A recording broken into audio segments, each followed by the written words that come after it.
إن الحمد لله نحمده ونستعينه ونستغفره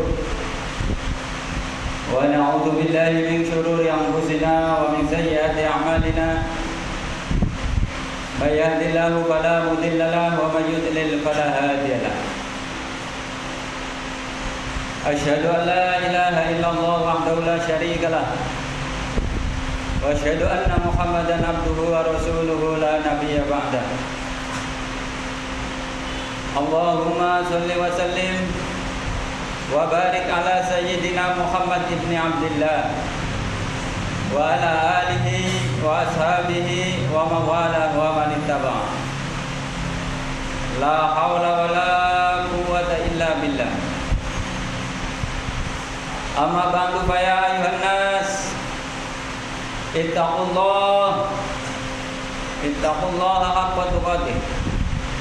حق تقاته ولا تموتن إلا وأنتم مسلمون فقال أيضا أعوذ بالله من الشيطان الرجيم بسم الله الرحمن الرحيم يا أيها الذين آمنوا إذا نودي للصلاة من يوم الجمعة فاسعوا إلى ذكر الله وذروا البيع ذلكم خير لكم إن كنتم تعلمون فإذا قضيت الصلاة فانتشروا في الأرض وابتغوا من فضل الله واذكروا الله كثيرا لعلكم تفلحون وإذا رأوا تجارة أو لهوا انفضوا إليها وتركوك قائما قل ما عند الله خير من اللهو ومن التجارة والله خير الرازقين صدق الله العظيم. Masyiral muslimin, mukminin, jamaah salat Jumat yang dirahmati Allah Subhanahu wa taala. Pada kesempatan yang penuh rasa persaudaraan ini, yaitu kita berada di bulan Syawal. Insyaallah kita berada pada tanggal 24 Syawal 1445 Hijriah. Tak lupa saya berpesan, marilah kita bertakwa kepada Allah Subhanahu wa taala dengan melaksanakan semua perintah Allah dan menjauhi larangan-larangan Allah Subhanahu wa taala. Sebab dengan takwa di samping dengan dapat mendekatkan diri kepada Allah, juga dapat mempererat hubungan antar sesama, terutama yang masih dalam hubungan keluarga dan juga kepada sesama muslim, dan juga kita khususnya kepada warga negara kita, negara Indonesia. Jamaah salat Jumat yang dirahmati Allah Subhanahu wa taala. Dalam agama Islam, silaturahim adalah suatu amalan yang sangat dianjurkan. Banyak cara untuk menyambung silaturahim, misalnya saling mengunjungi dan saling memberi hadiah. Menyambung silaturahim hendaknya dilakukan dengan lemah lembut dan penuh kasih sayang, memuliakan dengan segala cara yang mudah disukai oleh manusia. Disebutkan dalam hadis sahih Imam Bukhari Muslim dari Abu Ayyub Al-Ansari radhiyallahu anhu, yang artinya bahwasanya ada seseorang berkata kepada Nabi sallallahu alaihi wasallam, "Wahai Rasulullah, beritahukanlah kepadaku tentang sesuatu yang bisa memasukkan aku ke dalam surga dan menjauhkanku dari api neraka." Nabi kita Muhammad SAW bersabda yang artinya, sungguh dia telah diberi taufik. Apa taufik? Yaitu keinginan menurut Allah Subhanahu wa taala. Contohnya, pada siang hari ini kita berada di masjid karena ini adalah perintah Allah. Jadi keinginan Allah kita dahulukan dengan keinginan hawa nafsu kita. Maka ketika seseorang mendahulukan kepentingan Allah, mendahulukan kehendak Allah, perintah Allah, maka dia mendapat taufik dari Allah Subhanahu wa taala. Atau sungguh telah dia diberi hidayah, yaitu petunjuk jalan yang lurus. Bagaimana doa kita ketika kita sholat membaca Al-Fatihah, ihdinas siratal mustaqim. Ya Allah, tunjukkanlah kami ke jalan yang lurus, jalan yang penuh rahmat dan ridho Allah Subhanahu wa taala.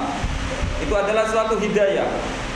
Kemudian apa tadi yang kau katakan? Lalu orang itu mengulanginya lagi.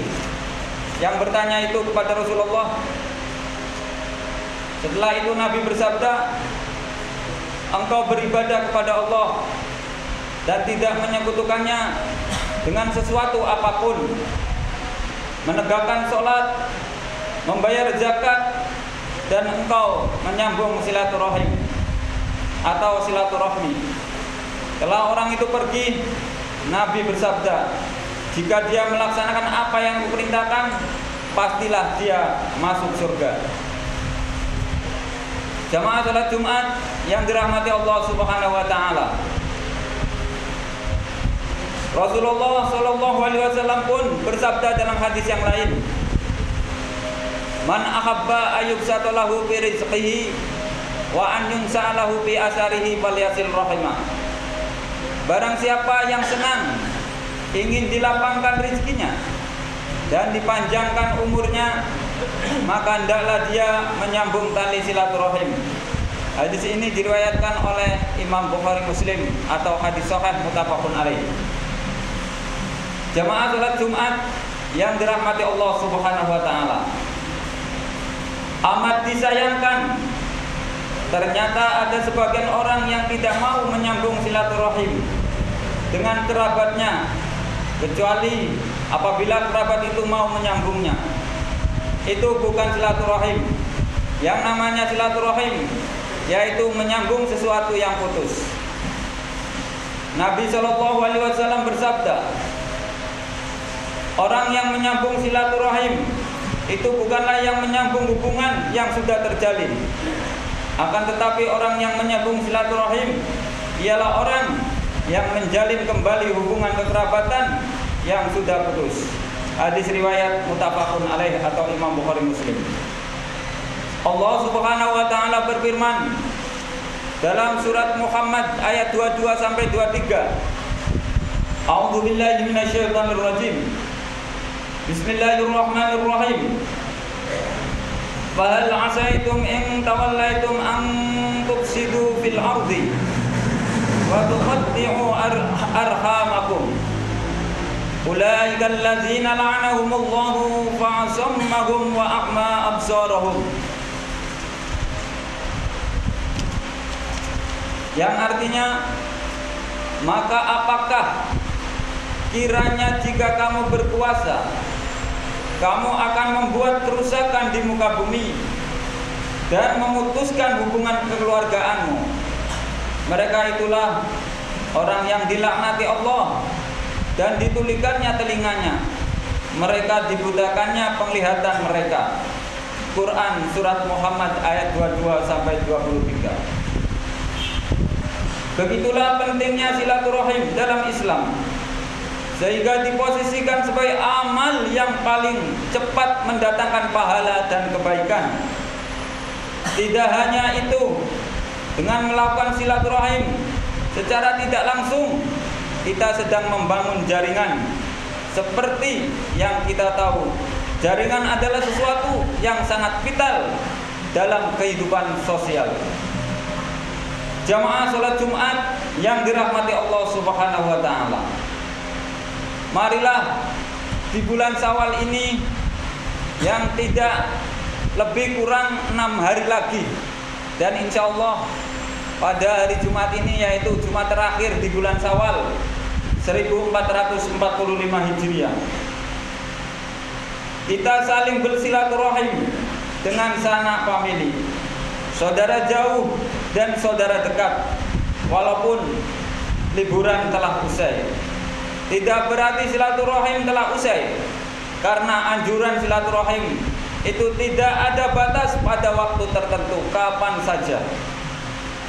Apabila ada persoalan dalam kekeluargaan, justru dengan bersilaturahim kita bisa duduk bersama mencari solusi atas persoalan yang terjadi. Bagaimana persoalan bisa diselesaikan jika kita tidak saling bertemu satu sama lain? Di bulan yang masih fitri ini, yaitu bulan Syawal, adalah kesempatan terbaik untuk memperbaiki segalanya. Oleh sebab itu, jangan sepelekan silaturahim, apalagi menganggapnya tidak penting.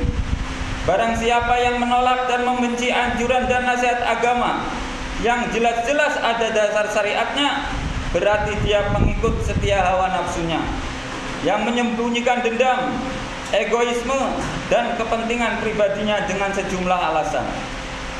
Jamaah sholat Jumat yang dirahmati Allah Subhanahu wa ta'ala, Allah pun memerintahkan dalam surat Al-Imran ayat 133 sampai 134, A'udzu billahi minasyaitonir rajim. Bismillahirrahmanirrahim. Wasari'u ila magfiratin min rabbikum wa jannatin 'arduha as-samawati wal ardh u'iddat lil muttaqin alladzina yunfiquna fis sarai wad dharai wal kazimina al ghaidha wal 'afina 'anil nas wallahu yuhibbul muhsinin. Dan bersegeralah kamu pada ampunan Allah. Di bulan Ramadan kita tentunya berlomba-lomba beribadah, melakukan amal kebaikan untuk mendapatkan ampunan Allah. Karena sudah dijanjikan melalui Rasulnya, man shoma ramadanan imanan wa ihtisaban ghufira lahu ma taqaddama min dzambi. Barang siapa yang berpuasa di bulan suci Ramadan karena iman dan mengharap ridha Allah, maka Allah mengampuni dosanya yang telah lalu. Ila magfiratin min rabbikum. Maka seseorang yang tidak mendapatkan ampunan di bulan suci Ramadan, maka sungguh dia sangat celaka. Maka oleh karena itu di bulan Ramadan kita sudah dilatih, ditarbiyah dengan berbagai macam gemblengan amal ibadah. Siang harinya kita berpuasa, malam harinya kita sholat tarawih, tadarus, berinfak, bersedekah. Maka insya Allah kita akan mendapatkan ampunan Allah Subhanahu wa ta'ala. Yang ampunan Allah itu akan mendekatkan kita kepada jannatin arduha as-samawati wal ardh, yaitu surga Allah. Karena seseorang ingin mendapatkan surga Allah, maka dia harus didasari dengan amal soleh, amal kebajikan, ibadah kepada Allah yang mendatangkan rahmat Allah Subhanahu wa ta'ala. Memang seorang mendapatkan surga itu adalah hak prerogatif Allah karena rahmat Allah. Tetapi semuanya itu harus diusahakan dengan takwa kepada Allah. Bagaimana Allah telah menjanjikan surga itu disediakan untuk orang yang bertakwa, uiddat lil muttaqin. Bahwa surga yang luasnya seluas langit dan bumi itu hanya disediakan untuk orang yang bertakwa. Kita hidup di bumi yang mana sangat luas, tapi ada yang lebih luas lagi, yaitu surga Allah. Bahkan bumi yang 7 lapis, langit 7 lapis, masih luas surga Allah dibandingkan bumi dan langit. Siapa orang yang mendapatkan surga Allah yang disediakan oleh Allah, yang merupakan orang yang bertakwa? Alladzina yunfiquna fis sarai wad dharai wal kadhimina al ghaidha wal 'afina 'anil nas wallahu yuhibbul muhsinin. Yaitu orang yang menginfakkan hartanya. Kita dititipkan harta oleh Allah. Harta adalah titipan oleh Allah. Suatu saat harta itu akan meninggalkan kita, atau kita akan meninggalkan harta. Umur adalah titipan Allah, anak adalah titipan Allah. Kita bagaikan seperti orang parkir yang hanya dititipi kendaraan. Suatu saat kendaraan itu diambil oleh pemiliknya. Maka kehidupan kita juga ibarat seperti itu. Maka ketika diambil oleh pemiliknya, maka kita harus legowo, Tapi kalau pemiliknya itu akan senang kepada kita yang dititipi, kita harus bisa menjaganya. Kita harus bisa menjaganya dengan baik sehingga yang menitipi tidak marah. Oleh karena itu, ketika seseorang segalanya diambil oleh Allah, maka dia berkata inna lillahi wa inna ilaihi rajiun. Semuanya milik Allah dan akan kembali kepada Allah. Maka harta itu pun adalah milik Allah, titipan Allah, maka dibelanjakan di jalan Allah. Maka ketika orang yang bertakwa itu yang disediakan surga, dia menginfakkan hartanya dikala dia itu keadaan lapang maupun sempit. Hartanya banyak, dia berinfak, bersedekah, bersedekah di jalan Allah, maupun hartanya sedikit. Dan kita yakin bahwa harta yang kita sedekahkan pasti oleh Allah akan dibalas dengan 700 kali lipat, bahkan lebih. Allah Subhanahu wa taala berfirman, "Masalul ladzina yunfikuna fi sabilihi kama salihabbatan ambatat sab'a sanabila fi kulli sumbulatin mi'atu habbah wallahu yudha'ifu liman yasha." Permisalan orang yang berinfak di jalan Allah, maka seperti tumbuhan yang setiap butir tumbuh 700, 100, setiap butir ada 7 kemudian tumbuh 100, maka 100 dikali 7 700. Wallahu yudha'ifu liman yasha. Dan Allah akan melipat gandakan siapa yang dikendakinya. Wallahu wasi'un alim. Dan Allah Maha luas dan Maha mengetahui. Kemudian wal kadziminal ghaidha, orang yang menahan amarahnya. Setiap kita oleh Allah diberikan hawa nafsu. Hawa nafsu itulah yang kadang muncul amarah. Maka ketika di bulan suci Ramadan kita dilatih tidak untuk menghilangkan nafsu kita, tetapi untuk mengendalikan. Kita dilatih untuk mengendalikan nafsu.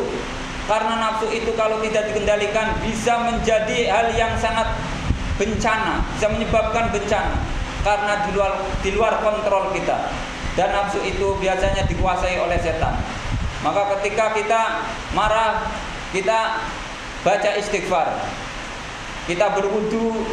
Kalau tidak bisa kita duduk dan banyak baca istighfar. Insya Allah Allah akan melindungi kita dari godaan setan yang sangat tertutup. Maka orang yang mendapatkan surga itu orang yang mengendalikan hawa nafsu. Dan ketika seseorang mengendalikan hawa nafsunya, maka Allah Subhanahu wa taala menambah kekuatan iman kepadanya.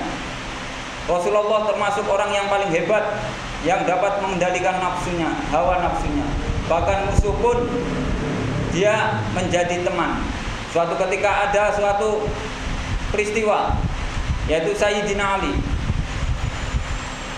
berperang dan melawan musuh satu persatu.